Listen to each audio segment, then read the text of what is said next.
In this video, I would like to share with you this awesome upcycle project. I really enjoyed this, and it's a really great way to repurpose cardboard shipping containers or food boxes like these. Organized my desk space, and it feels very aesthetic and dark academia. You can see the before I was getting to the point of very unorganized and very ugly, and it's hard to be creative in a space that feels unorganized or unaesthetic. So I started with some papers I had previously collected or printed, and then I added a massive amount of pages printed. I used a few different types of paper to print on, but typically just regular printing paper. These are some options like vellum paper, tracing paper if it'll go through your printer, or onion skin. I do have a collection of vintage papers, and a lot of these I've collected over time, but most of everything I have printed off of Graphics Fairy blog. Some of it's from the free stuff you can print on there, and some of it is from the subscription. You have to pay for to print special stuff. And you can see this collection of boxes I have. I start by looking at them in a way of how I can repurpose them and add a lid that's like a flap. And I don't like the style of the flap going from the side. I want it coming from the other way. And I also want the box to stay put together. I have some collections of other things like coffee cans, smaller boxes, some very large. Sometimes I'll trim away like all of the flaps like this, but it's a good idea. I should have left one to glue the lid to because it creates sort of a hinge there. But it's not a big deal. You just want to trim your boxes down, and then you're going to cut a lid to fit out of another piece of cardboard, probably from a shipping box or something like that. Another thing I would like to mention is that you don't need a lot of supplies for this, but you do need a good pair of scissors. And you'll also need some type of glue. You can use regular school glues. So something else I want to mention is my printer. It's an Epson EcoTank.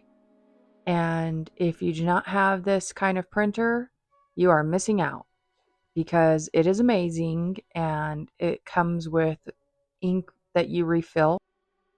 So the printer also, you can print like hundreds and hundreds of these pages that are full color images. I'm not talking about just like regular typing. I'm talking about like, you would think, oh wow, this is going to use a ton of ink up. And you can print like probably 500, like so many. It's like crazy. That might be a little exaggeration, but you get the point. So the other things that you're going to want to use for this project, you'll want hot glue as well. And I think I mentioned you'll need white glue and some Mod Podge. I really like that as well. And I'll show you those that I'm using. So after you get your box cut and you make it sturdy, you glue in different pieces in the bottom, and then you glue a piece like a hinge like this to create a top on it. And I use the piece that I cut off as a template to make it a little bit easier. I think the brand name of the glue sticks is Surebond or Surebonder. And they're amazing because they have a really good hold compared to just a random, like the bulk cheap ones. Not to say they're expensive or anything. It's just worth trying them. Once I've tried them, I never went back to another glue stick. So these are the different glues that I'm using. I'm using a regular school glue, or I think it's also called a PVA glue. And you can use it as it is, or you can water it down.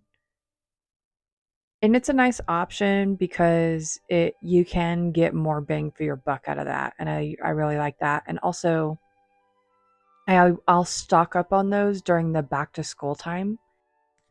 So I have also found from this project that my absolute favorite Mod Podge is the dishwasher safe one.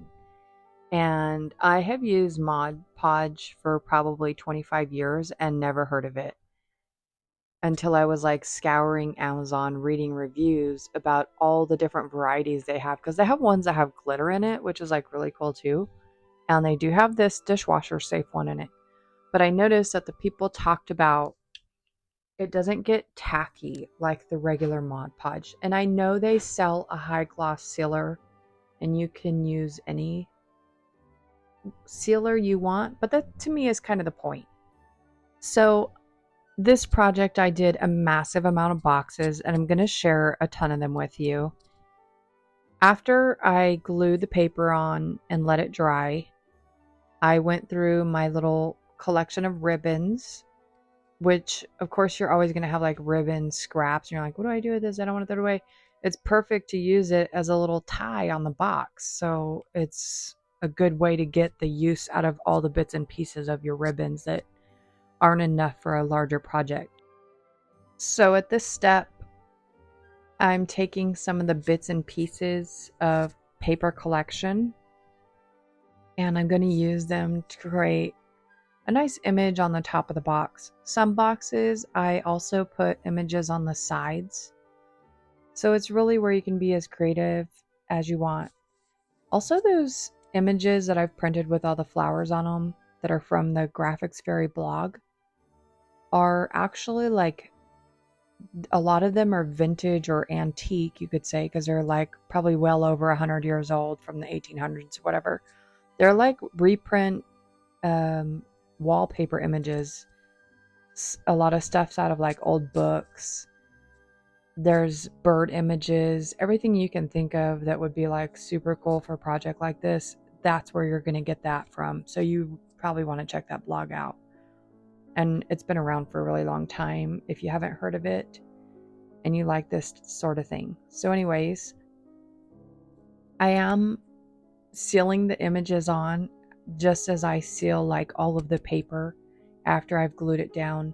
And on the boxes, I really like lining them, especially with book pages. And I know some people say they don't like to cut up books, but you know, not all books are great books. And some of them are so massively produced that there's just tons of them out there that people don't want. And I like to use them for a repurposed project for decor, or in this case, organizational boxes. But not only are these boxes great for organizing, but they're really nice for a gift box, which is what my husband had first said about them when I first was making them. He's like, they're like a gift box. And after he said that, I had this whole thought, like, it would be fantastic to package an item in for, I have an Etsy shop.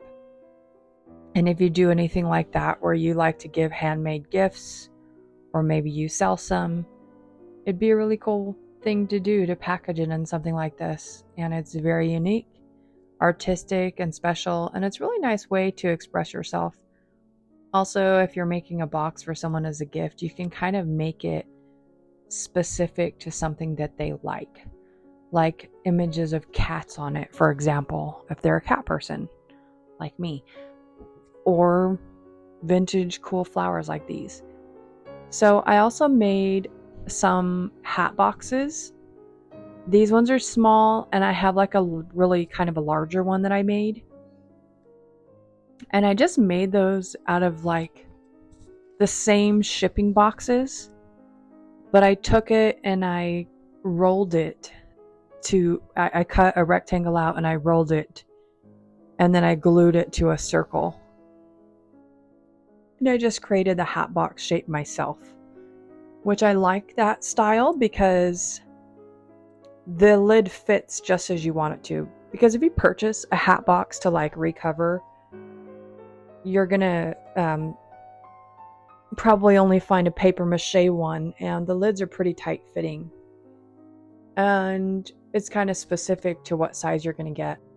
I feel like I should have totally mentioned this in the beginning of the video, But my whole concept here on these boxes came from an inspiration from antique boxes.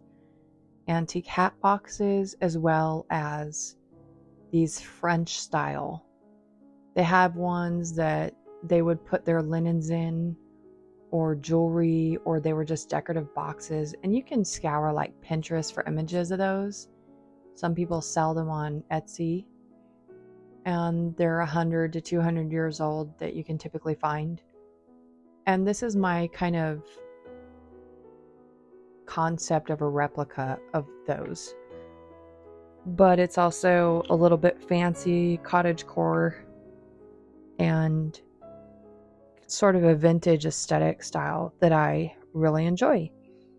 So some of the boxes I added a little bit of adornment with ribbons. I have like some vintage velvet ribbon scraps or some gold ribbon, little bits of gingham, or I have these ribbon that is from like the 1980s or 1990s that my mom had. For some reason, I don't know why she didn't ever use them, but she let me have them, and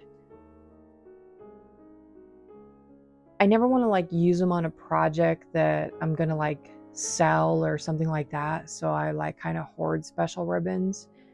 And this is another good use for things like that you're like, well, I really like this thing, and make yourself a special little decorative box. Now I'm showing you like the collection of everything. This is a little file box that I made, and it held like cat litter. It was like in a bag in there from the store, but it was like a really heavy duty box, and I liked the rectangular shape, and I just used the handles as like file box handles. This was like I can't think of the name of it. It's like a accordion style file folder, and I just had recovered it because it was like really old and kind of dingy. But other than that, I think everything else were boxes that I basically assembled out of the same shipping containers that you saw in the beginning. Now, I probably didn't need to go through and show you like almost every single box that I made, but they're all like really different and really unique. And I'm also going to be doing some future projects, making some more of these with some different adornments on them. And the possibilities of stuff you can make with cardboard box, like repurposing like that, it's endless, and you can use your creativity and create a lot of different things besides just a storage box. I also found these butterfly and moth images on Graphics Fairy blog, which I really like to use these in so many projects. I also made so many boxes that I have a variety of sizes for them. Also, the things I stored in these, I have like wood beads or ribbons or papers or birdhouses or fabric scraps or lace, things like that. Just like whatever is in your craft space like that, that's what's in these boxes. So here they are, the many, many, many of the collection. I really like these little mushrooms. They are also from that blog. Those gold papers I've had for ages, and I thought this would be a nice way to use them. So there you have it. A few more to show you with birds and flowers. And this one was like, I think it was like a dishes brush set. So I thought this one would be fun to store something like colored pencils or something of that nature. And these ones, I did not put a lid on. So it's a nice way to make like a little basket. And I have a massive collection of vintage patterns. And that's what's going to be held in these. And you can see in these like small hat boxes, I put like pom-poms. If you know what those are, I use them as like little bunny tails and stuff. So another thing I did was I made labels, and I printed these from Canva. and I cut them out. And I used old-fashioned little hole punch here to get those curves easier before I cut along the strips instead of like hand cutting out like each notch. It sped that up a little bit.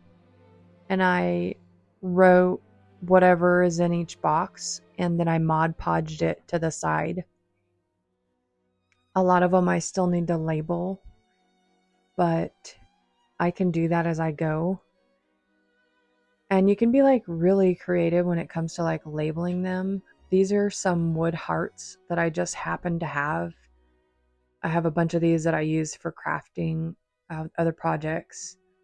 And I thought it would be nice to Mod Podge some of those paper scraps that didn't quite make the cut for the whole box and put them on the hearts. So they're kind of coordinating, but the same way they're like mismatchy on the other boxes. And I just tie it on there. And so you can like flip it around and see what's in some of the boxes if you don't want every single one an identical label, which I felt like if they were all like slightly different and handwritten, it felt more authentic, like antique French boxes, which was my original inspiration for these. I also cut out some images like clip art. They were like little jelly jars and cottagecore things that I printed out on cardstock, and you can use like a paper clip to paper clip them on your box. So you can totally be creative on how you want to label them. And you saw that shelf there that I put the box in, that's also made out of cardboard, and it's chalk painted, and then it's also decoupage with papers on the outside. So I'm really happy with the way my desk is now, and I hope this inspired you to repurpose some boxes and do something creative like with your craft space, or use them as gift boxes. Thank you for watching.